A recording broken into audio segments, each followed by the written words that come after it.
I welcome you all in today's session. So far, we have discussed the definition of the vector space, the independency and linearly dependent sets. We have seen the linear span and the basis. So let's start now one important topic, that is the linear transformation.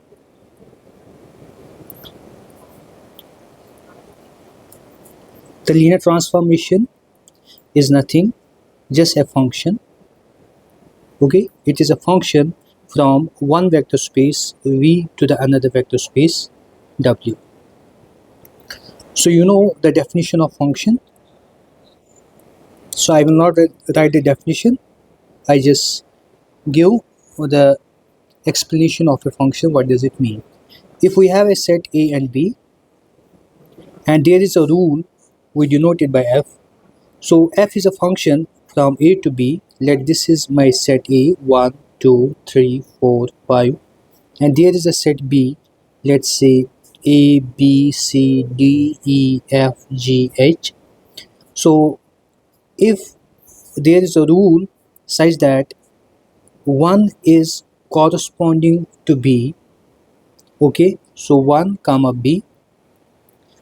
Similarly, 2 is corresponding to the C, so 2 is corresponding to C. 3 has an element corresponding to it as F, so 3 comma F. 5 comma D, 4 comma F.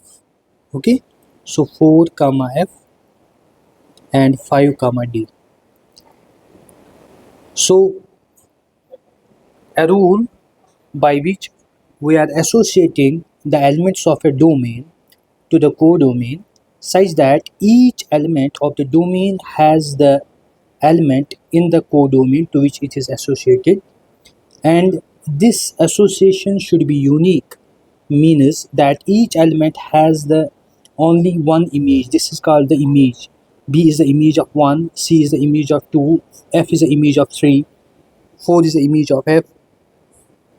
4 has the image F, 5 has the image D, and 5 is the pre-image of D, 4 is the pre-image of F, 3 is the pre-image of F, 2 is the pre-image of C, 1 is the pre-image of B.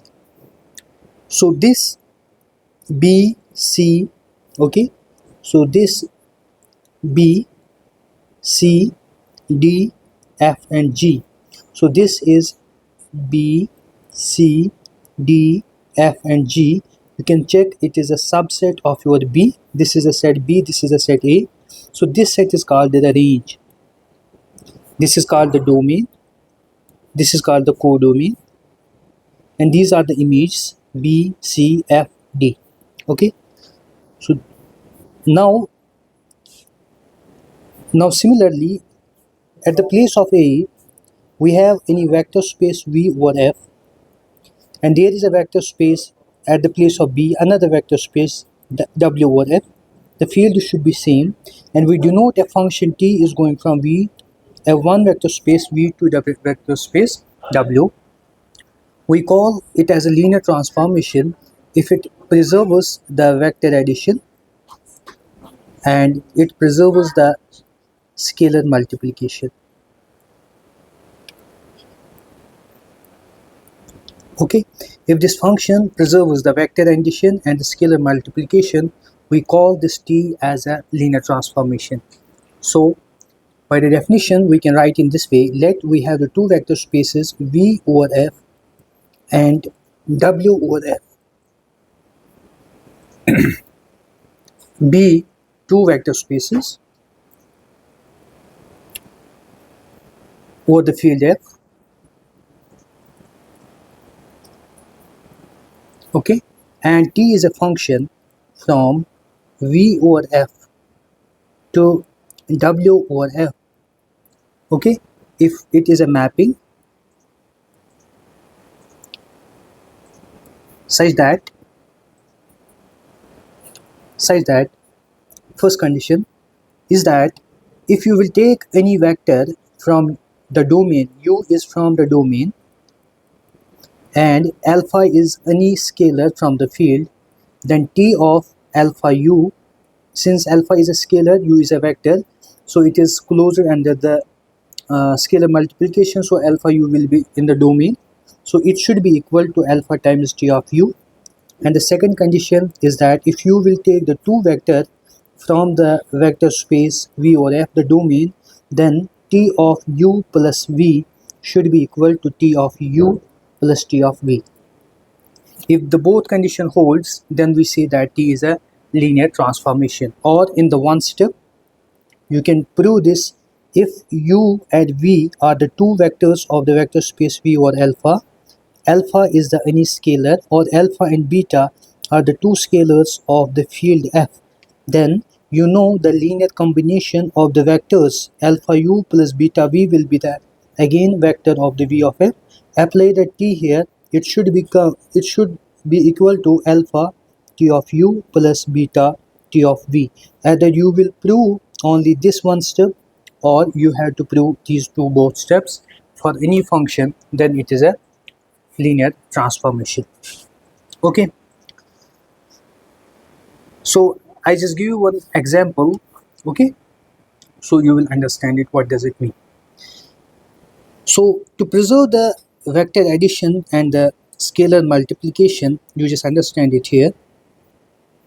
If you have a vector space v over f, and this is another vector space w over f, it has some dimension, So if we have a vector here, let's say in u you have a vector, in v you have a vector as u, so there is a vector as v, so it means that if v of f is a vector space, so there it is closure under the vector scalar multiplication, so alpha u will also be there. Similarly, let it will be here. Similarly, beta v are also there. So similarly, it is closure under the vector addition, so alpha u plus beta v will be another vector there, is it? Even this vector space has one element as a zero vector, so I will write it 0 of v, that's the additive identity. Similarly, w of f has the vectors. Now if t is a transformation from here to here, so it is a transformation t, some rule. So by this rule you have the image, isn't it? So you have the image of u, so that will be here t of u, so that is the element in the w of f. Similarly, v has an image here, that it will be the t of v. Okay, similarly beta of v has some image, okay, it will be t of beta of v, some here. Similarly, there will be some element here, l t of alpha of u. As t of alpha of u and t of beta of v, it should come as a t of u, that means alpha times t of u, and it should come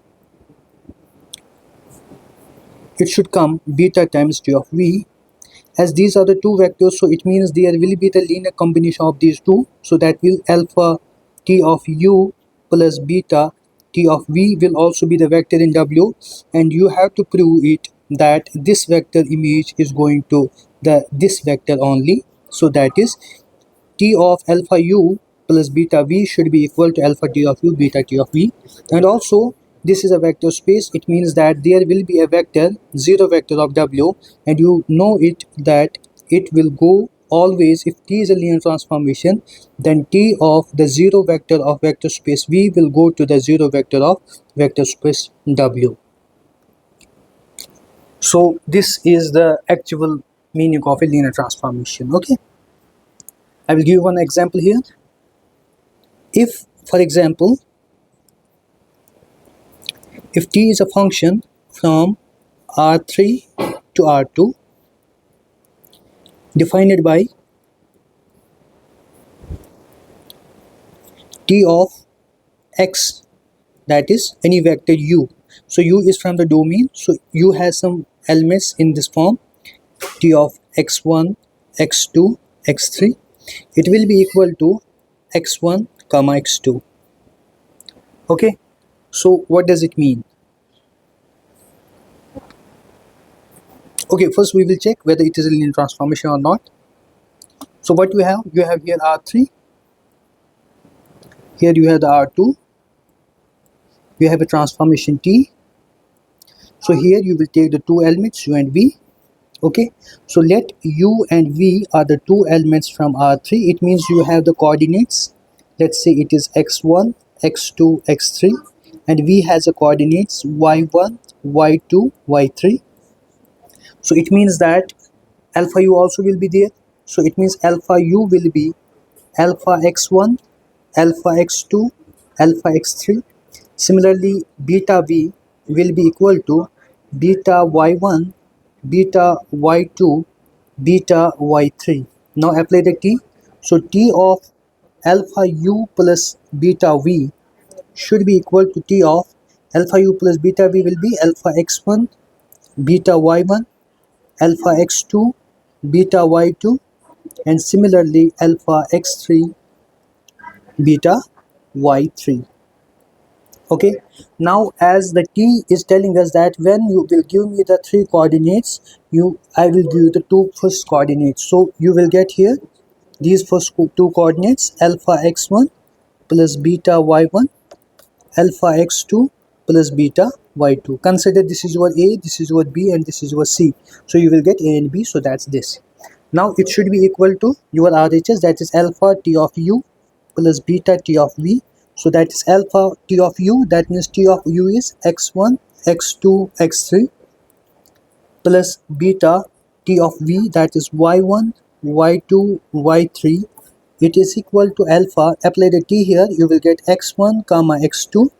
So apply the t here, so you will get y1 comma y2. So you will get alpha x1, alpha x2 plus beta y1 comma beta y2. When you will get when you will add these, so x1 plus beta y1, alpha x2 plus beta y2. So you have seen that LHS is equal to RHS. So it means that T is linear transformation, or you have to note it, it is also called the homomorphism. Okay, so what I said here, geometrically what I said, you have a t as a function from R3 to R2. Okay, so what is t of a comma b comma c is giving you a comma b.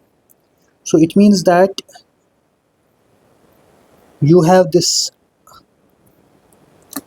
R3, you are applying a function and changing it into the R2, mapping it into the R2. So now please understand it here. The elements on this, let it will be the x-axis, this is a z-axis, this is the y-axis, this is your x-axis, this is your y-axis.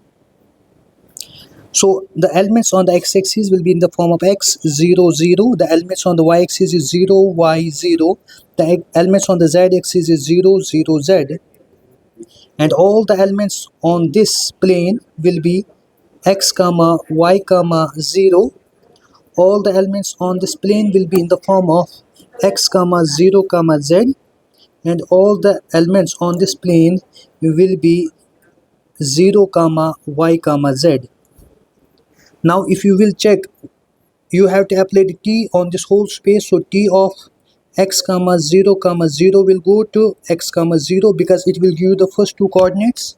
So that's x comma 0, and you know all the elements on x-axis is x comma 0, and all the elements on the y-axis is 0 comma y. So it means that the whole x-axis will go to this x-axis only. Okay, so t of x 0 0 is giving you x comma 0, that is x-axis. Now check the y-axis. T of y 0 0, it will 0 y 0, it will go to 0 comma y, that is your y-axis, is it? Check it here, that's your y-axis. So this y will go to your y-axis. The whole y-axis is going to the y-axis. Similarly, if you will check this one here, the plane t of x y 0, it will go to x comma y. So it will be anywhere on the xy.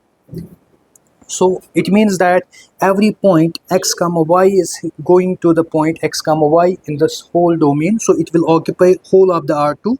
Similarly, t of this plane 0 y z will give you 0 comma y. It means this whole plane will go to the y-axis only. And now check the z-axis, t of 0 0 z will give the 0 comma 0. It means all these elements, understand, all these elements, the whole z-axis is going to the 0 comma 0 only. So that means how many elements are going to the 0 comma 0? The whole z-axis. So these elements which are going to 0 comma 0 will be in the form of 0 0 z. So if you will apply the t, it will be 0 comma 0. These are called the kernel of t, the elements which are going to 0 comma 0. And the range is the here whole R2. Okay, so we will check the another examples in the next video. Thank you very much.